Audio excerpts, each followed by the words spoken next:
ќе имавме дете и ќе можевме да го гледаме заедно. Наместо тоа, ја се борим со судството и со правдата за оној кој што ми го одзеде немилото.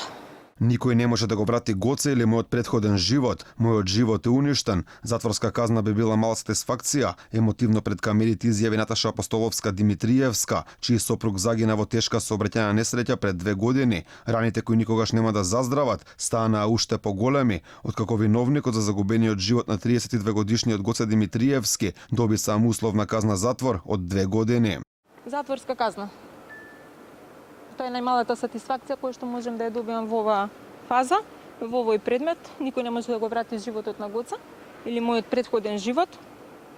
Мојот живот никогаш нема да биде ист како претходно, но затворската казна би представувала мала сатисфакција по однос на сето ова.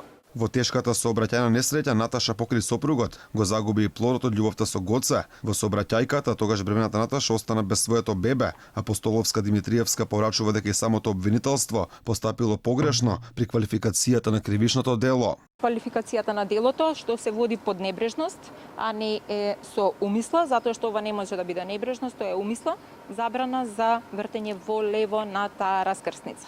На лице место постои знак, постојат 2 дупли линии и секој од нас кој што е учесник во сообраќајот ги знаат тие правила. Кривицата кон обвинителството ја префрли кривичниот суд. Од таму велот одлучувале повеќе подготвено обвинение од страна на обвинителите.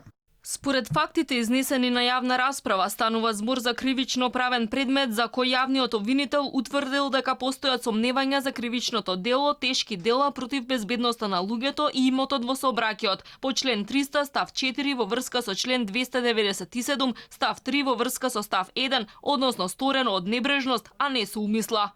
По жестоките реакции од јавноста, од ОЈО Скопје соопштија дека ќе поднесат жалба за условната казна затвор за 63 годишниот Васил Чорбаџиев, откако ќе добијат писмената пресуда од кривичен, но од скопското обвинителство сепак остануваат на ставот дека кривичното дело било направено од небрежност.